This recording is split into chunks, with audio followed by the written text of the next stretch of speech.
नमस्कार दोस्तों, आइए जानते हैं उत्तर प्रदेश की आज की ताजा और बड़ी खबरें। वही आपने अभी तक वीडियो को लाइक और चैनल को सब्सक्राइब नहीं किया तो फटाफट से कर लीजिए ताकि यूपी की खबरें सबसे पहले आपको मिले। आज की पहली खबर, यूपी में डीजीपी की नियुक्ति के लिए योगी सरकार ने बनाए नए नियम। उत्तर प्रदेश में पुलिस महानिदेशक पद पर तैनाती के लिए नई नियमावली बना दी गई है। इसे कैबिनेट से मंजूरी भी मिल गई है। अब डीजीपी की नियुक्ति के लिए एक समिति बनाई गई है जिसके अध्यक्ष हाईकोर्ट के रिटायर्ड न्यायाधीश होंगे। समिति में मुख्य सचिव, संघ लोक सेवा आयोग और यूपी लोक सेवा आयोग से नामित एक व्यक्ति, अपर मुख्य सचिव गृह और एक रिटायर डीजीपी भी होंगे।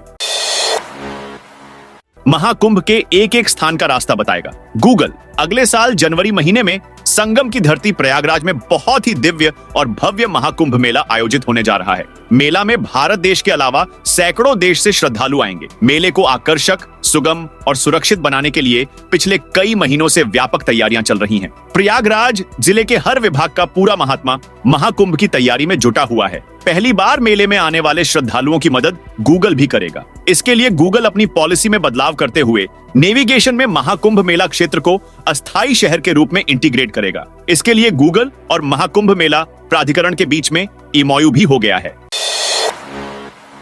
उत्तर प्रदेश में पान मसाला, गुटखा मशीन के रजिस्ट्रेशन पर योगी कैबिनेट का बड़ा फैसला। तंबाकू, पान मसाला और गुटखा बनाने वाली कंपनियों के लिए जीएसटी की चोरी करना आसान नहीं होगा। अब इस तरह के संवेदनशील उत्पाद बनाने वाली कंपनियों को राज्य जीएसटी में भी अपनी मशीनों का पंजीकरण कराना होगा। हर मशीन के उत्पादन का विवरण रिटर्न दाखिल करते हुए देना होगा। पंजीकरण न कराने पर हर मशीन पर 1 लाख रुपए राज्य कर विभाग जुर्माना लगा सकता है।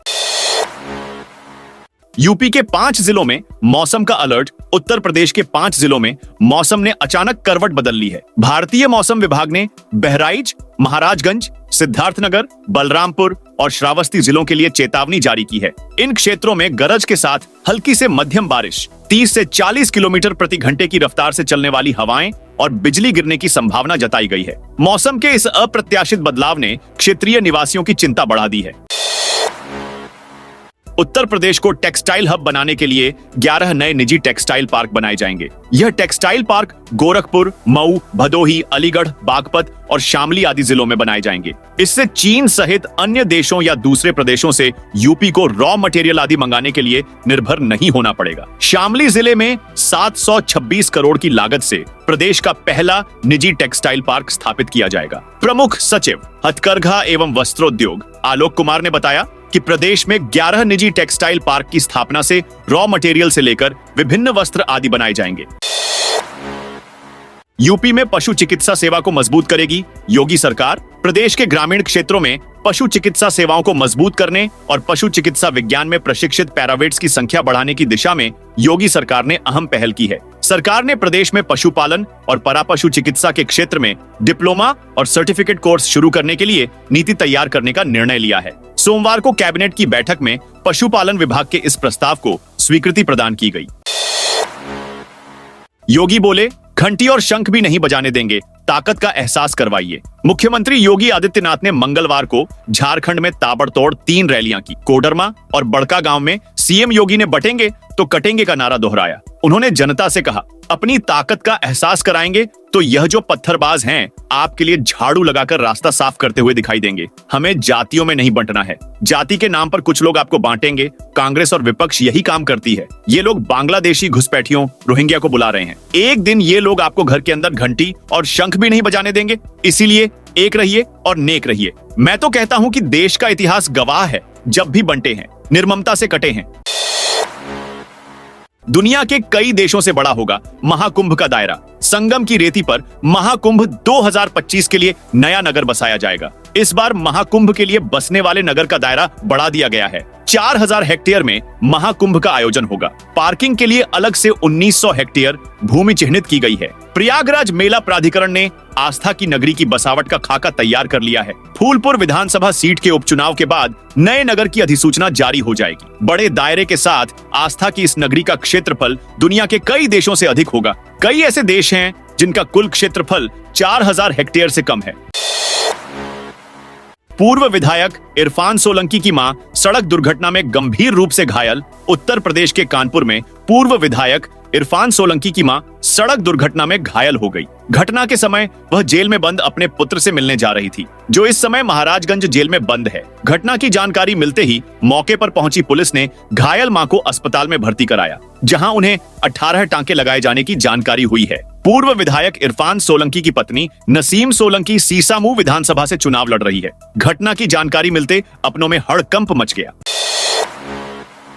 उत्तर प्रदेश के मदरसा एक्ट को सुप्रीम कोर्ट ने संवैधानिक माना है। 3 जजों की बेंच ने कहा कि हम मानते हैं कि मदरसा एक्ट पूरी तरह से संविधान के तहत ही है, इसलिए इसकी मान्यता खारिज नहीं की जा सकती। हालांकि उच्चतम न्यायालय ने यह जरूर कहा कि मदरसों में उचित सुविधाएं होनी चाहिए और वहां पढ़ाई का ख्याल रखा जाना चाहिए। सुप्रीम कोर्ट ने कहा कि मदरसा एक्ट जिस भावना और नियम के तहत बनाया गया था उसमें कोई खामी नहीं है, इसलिए इसे असंवैधानिक करार देना ठीक नहीं है। इस तरह शीर्ष अदालत ने इलाहाबाद हाईकोर्ट के फैसले को पलट दिया है। उच्च न्यायालय ने यूपी मदरसा एक्ट को असंवैधानिक करार दिया था।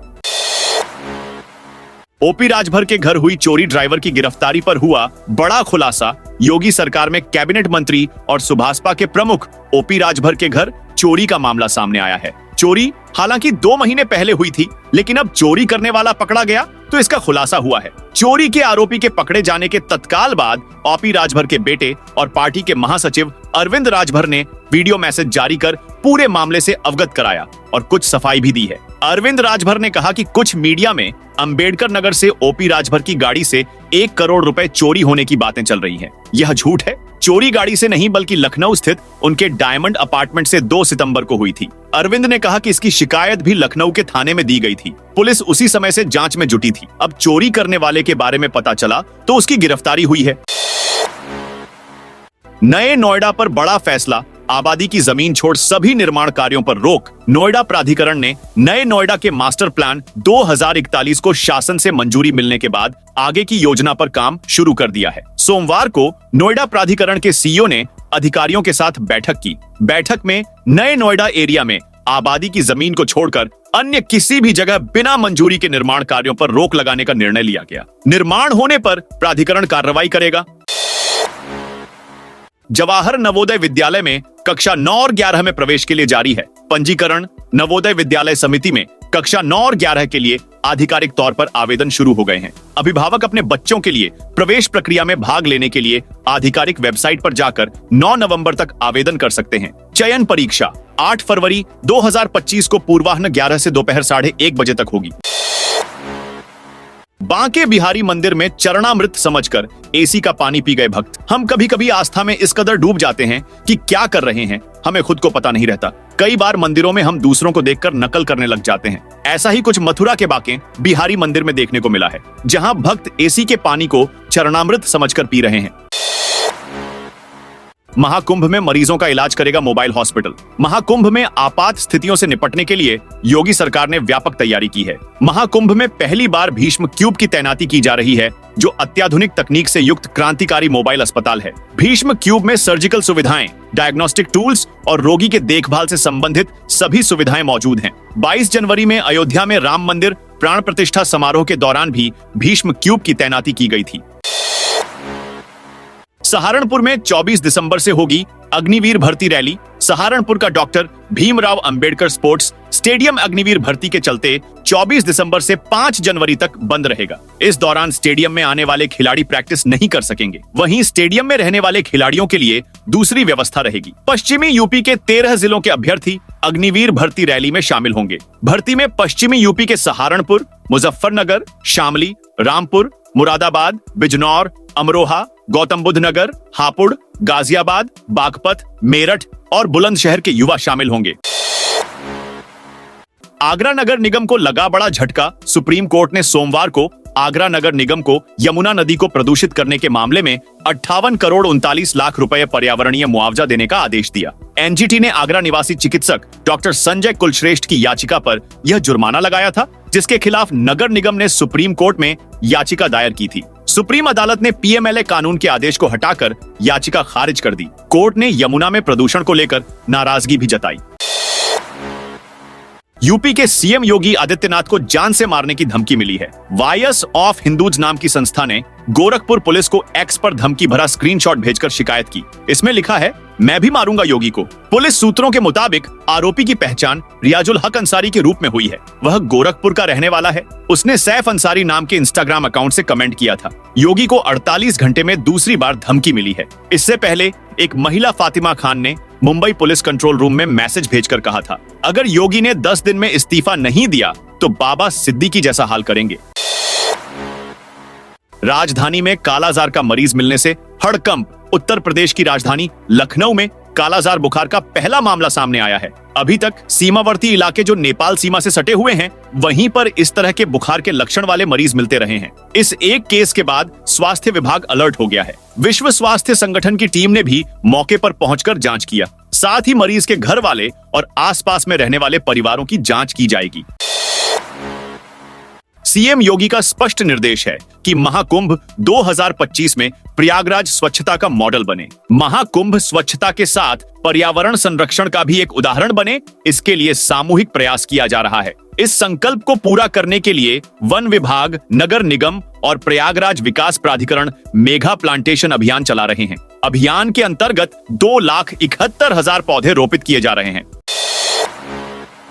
श्री कृष्ण जन्मभूमि मस्जिद विवाद में सुनवाई 2 हफ्ते के लिए टली। मथुरा के श्री कृष्ण जन्मभूमि और शाही ईदगाह विवाद में मंगलवार को सुप्रीम कोर्ट में सुनवाई थी, लेकिन 2 हफ्ते के लिए टल गई। शाही ईदगाह कमेटी ने कुल 3 याचिका दायर की थी, जिन्हें जस्टिस संजीव खन्ना और संजय कुमार की पीठ ने सुनवाई की। कोर्ट ने दोनों पक्षों को हिंदू पक्ष की ओर से दायर मुकदमों की मेंटेनेबिलिटी पर अपनी संक्षिप्त लिखित दलीलें जमा कराने को कहा है। यूपी के संस्कृत विद्यालयों और महाविद्यालयों में पढ़ रहे 50,000 से अधिक विद्यार्थियों की छात्रवृत्ति खाते के फेर में फंसी है। माध्यमिक शिक्षा विभाग ने ऑनलाइन आवेदन की तिथि 8 नवंबर तक बढ़ा दी है, ताकि अधिक से अधिक विद्यार्थी आवेदन कर सकें। वर्तमान में कक्षा 6 से आचार्य तक 1,21,977 विद्यार्थी संस्कृत का अध्ययन कर रहे हैं। विदेश गए 3,000 युवकों के ठगी में शामिल होने का शक। केंद्रीय गृह मंत्रालय ने विदेश गए उत्तर प्रदेश के 3,000 से अधिक युवाओं की सूची पुलिस को सौंपी है। आशंका है कि इन युवकों के माध्यम से डिजिटल अरेस्ट और साइबर ठगी की घटनाओं को अंजाम दिलाया जा रहा है। पुलिस इस मामले की जांच कर रही है। उन्हें विदेश भेजने वाले एजेंट भी पुलिस के रडार पर हैं। बदायूं में जूते चप्पल की दुकान में लगी आग। बदायूं के बिलसी में जूते चप्पल की दुकान में भीषण आग लग गई। आग लगने की वजह पता नहीं लग सकी है। हालांकि पटाखों से हादसे की आशंका है। फायर फाइटर्स की टीम ने आग पर काबू पाया। वहीं पीड़ित का दावा है कि इस हादसे में 3.5 लाख रुपए का नुकसान हुआ है। हादसा बिलसी के मोहल्ला संख्या 5 में एसबीआई के सामने हुआ। यूपी में अपराधियों को सजा दिलाने में वीडियो कॉन्फ्रेंसिंग की भूमिका ने सभी को चौंका दिया। उत्तर प्रदेश में अपराधियों को सजा दिलाने में वीडियो कॉन्फ्रेंसिंग प्रणाली ने महत्वपूर्ण योगदान दिया है। पिछले 4 महीनों में वीसी के माध्यम से 4,450 गवाहों ने गवाही देकर अपराधियों को सजा दिलाई, जिससे अदालत में गवाह पेश करने के खर्च में करीब 15 लाख रुपए की बचत हुई। अभियोजन निदेशालय अपराधियों के खिलाफ साक्ष्य संग्रह, वीसी ई रिपोर्टिंग और ई प्रोसिक्यूशन पोर्टल जैसे तकनीकी साधनों का उपयोग कर रहा है। मध्यांचल विद्युत निगम के 14 जिलों के 30,000 से अधिक उपभोक्ताओं ने जनवरी से लेकर अब तक कनेक्शन कटवा दिए। इसमें 11,000 से अधिक उपभोक्ताओं ने तो सोलर सिस्टम अपना लिया। 2,000 उपभोक्ता ऐसे माने गए, दूसरे जगह शिफ्ट हो गए, लेकिन 17,000 उपभोक्ता बिजली कनेक्शन कटवाकर कहां गए, इसका पता लगाने के लिए मध्यांचल विद्युत निगम ने तलाश शुरू कर दी है। ऐसा भी अंदाजा है कि बिजली बिल अधिक होने के कारण गायब हुए उपभोक्ताओं ने दूसरे के नाम से कनेक्शन ले लिया हो। ऐसे उपभोक्ताओं का पता लगाने के लिए अब मध्यांचल विद्युत निगम ने प्रत्येक जिले में स्थलीय सत्यापन कराने की कवायद शुरू करने की ठानी है। यूपी उपचुनाव के लिए बसपा ने जारी की स्टार प्रचारकों की लिस्ट। बसपा प्रमुख मायावती ने उत्तर प्रदेश की 9 सीटों पर हो रहे उपचुनाव के लिए स्टार प्रचारकों की सूची जारी कर दी है। बसपा के 40 स्टार प्रचारकों में मायावती के बाद दूसरे नंबर पर राष्ट्रीय महासचिव सतीश चंद्र मिश्रा को जगह दी गई है, जबकि पार्टी के युवा चेहरे नेशनल कोऑर्डिनेटर आकाश आनंद को तीसरे स्थान पर रखा गया है। लोकसभा चुनाव में बसपा के स्टार प्रचारकों की सूची में आकाश आनंद पार्टी प्रमुख मायावती के बाद दूसरा सबसे बड़ा चेहरा थे। लखनऊ में डेंगू के बाद अंदरूनी बुखार का कहर। लखनऊ में बुखार का कहर बढ़ गया है। डेंगू के अलावा टाइफॉइड, चिकुनगुनिया, मलेरिया और वायरल मरीजों की अस्पतालों में भीड़ है। ओपीडी हाउस फुल हैं। आने वाले मरीजों की संख्या हजारों के पार होती जा रही है। इन मरीजों में हाई ग्रेड फीवर के अलावा बदन दर्द, जोड़ों में दर्द, कमजोरी के और प्लेटलेट्स काउंट में तेजी से गिरावट आ रही है। बड़ी बात यह है कि डेंगू जांच रिपोर्ट भले नेगेटिव आ रही, लेकिन लक्षण डेंगू की तरह ही घातक है। आगरा में बैटरी फटने से बेसमेंट में लगी आग। आगरा में मार्केट के बेसमेंट में बैटरी में शॉर्ट सर्किट से आग लग गई। देखते ही देखते आग की लपटें उठने लगी। आग से करीब 2 वाहन जल गए। पुलिस और फायर ब्रिगेड की टीम मौके पर पहुंची। शहीद नगर में मां दुर्गा कॉम्प्लेक्स है। शाम करीब 6 बजे कॉम्प्लेक्स के बेसमेंट में खड़ी एक बैटरी वाली स्कूटी में अचानक शॉर्ट सर्किट हुआ। प्रदूषण मुक्त होगा उत्तर प्रदेश। उत्तर प्रदेश में वायु गुणवत्ता सुधारने के उद्देश्य से एक नई पहल Uttar Pradesh clean air management परियोजना की शुरुआत की गई है। यह परियोजना वर्ष 2024 से शुरू होगी, 2029 से 30 तक चलेगी। योगी सरकार की यह पहल राज्य को प्रदूषण मुक्त बनाने के लिए देश में एक महत्वपूर्ण कदम है। योगी सरकार इसके लिए बाकायदा Uttar Pradesh clean air management प्राधिकरण का गठन करने जा रही है, जो विभिन्न विभागों के समन्वय से वायु गुणवत्ता सुधार के कार्यों को सुनिश्चित करेगा। रामलला को लगने लगी सर्दी, गर्म पानी से स्नान हुआ शुरू। मौसम में अब बदलाव शुरू हो गया है। मंगलवार को अधिकतम तापमान 31 डिग्री व न्यूनतम तापमान 18 डिग्री सेल्सियस दर्ज किया गया है। सुबह के समय कोहरा भी छाने लगा है, सिहरन होने लगी है। रात के समय भी ठंड का एहसास होने लगा है। ऐसे में रामलला को भी ठंड लगने लगी है, इसीलिए रामलला को गर्म पानी से स्नान कराया जा रहा है। उनके राग भोग में भी बदलाव कर दिया गया है।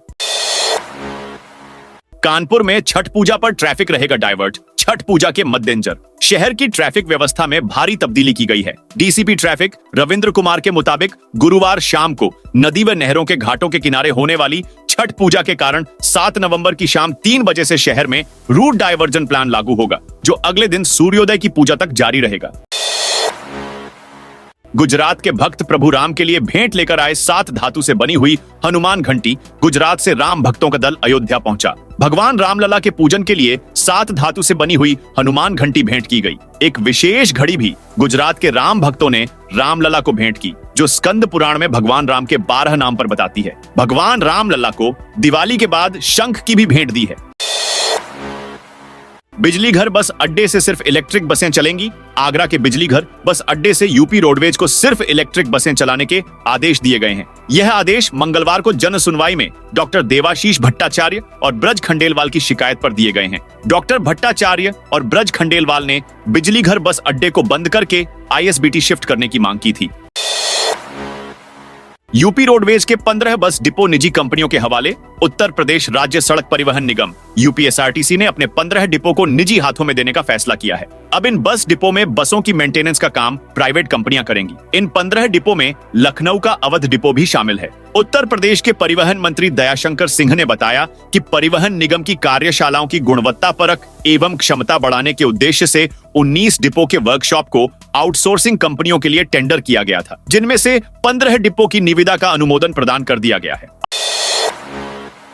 आज से खुल रहे दुधवा के द्वार, पीटीआर भी तैयार। पीलीभीत टाइगर रिजर्व और दुधवा नेशनल पार्क का पर्यटन सत्र इस बार 6 नवंबर से शुरू हो रहा है। बुधवार से देश विदेश के सैलानियों के लिए दुधवा के द्वार खुल जाएंगे। पीटीआर भी स्वागत के लिए तैयार है। यहाँ चूका बीच की खूबसूरती, थारू हट और जंगल में विचरण करते बाघ और तेंदुए सैलानियों को आकर्षित करेंगे। पीटीआर प्रशासन ने तैयारियां पूरी कर ली हैं। जंगल सफारी वाहन भी तैयार हैं। सुबह और शाम की शिफ्ट में सैलानी जंगल सफारी का आनंद ले सकेंगे। बता दें कि पिछली बार तक 15 नवंबर से पर्यटन सत्र शुरू होता था, लेकिन इस बार पर्यटन सत्र 9 दिन पहले यानी 6 नवंबर से शुरू करने का निर्णय किया गया। इसके बाद पर्यटन स्थल से जुड़े स्थानों और जंगल सफारी के मार्गों को दुरुस्त करना शुरू कर दिया गया था।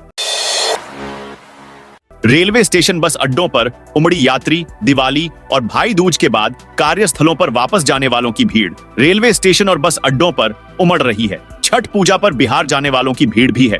रेलवे स्टेशन के साथ मसूदाबाद एवं सैटेलाइट बस अड्डे पर सोमवार को यात्रियों की जबरदस्त भीड़ रही। इनके आगे रोडवेज एवं रेलवे प्रशासन के इंतजाम बौने दिखाई दिए। गंतव्य तक पहुंचने के लिए यात्रियों को खासी जद्दोजहद करनी पड़ी। दिल्ली जाने वाले सभी वाहनों एवं ट्रेनों में भारी भीड़ है। वहीं छठ पूजा पर घर जाने वालों की भीड़ बिहार जाने वाली ट्रेनों में है। आगरा कैंट से कालिंदी विहार तक मिट्टी की जांच। आगरा मेट्रो ट्रेन के एलिवेटेड ट्रैक के लिए गर्डर बनाने का कार्य तेजी से किया जा रहा है। रुनकता में लगे मिक्सचर प्लांट में अभी तक 50 से अधिक गर्डर बन गए हैं। इनका भंडारण किया जा रहा है। ट्रैक के पिलर बनने के बाद इनको स्थापित कर दिया जाएगा। निकाय चुनाव में महिलाओं को 50% आरक्षण की तैयारी। निकाय चुनावों में निर्वाचित पदों पर उत्तराखंड में महिलाओं को 50% आरक्षण की सिफारिश की गई है। बाकायदा महिला नीति का ड्राफ्ट भी तैयार कर लिया गया है। ड्राफ्ट में प्राइवेट सेक्टर में भी महिलाओं को न्यूनतम 33% आरक्षण देने की सिफारिश की गई है। साथ ही निर्वाचित महिला प्रतिनिधि के विधायी कार्यों के लिए क्वालिफाइड यंग वुमेन प्रोफेशनल्स की भी व्यवस्था की जाएगी। इन सभी सिफारिशों पर मंत्रिमंडल की बैठक में अंतिम निर्णय लिया जाएगा। बताया जा रहा है कि यह सिफारिशें अभी ड्राफ्ट के स्तर पर है। ऐसे में इनका जल्द होने वाले निकाय चुनावों में लागू होने की संभावना नहीं है। साथियों, ये थी उत्तर प्रदेश की दिन भर की ताजा और बड़ी खबरें।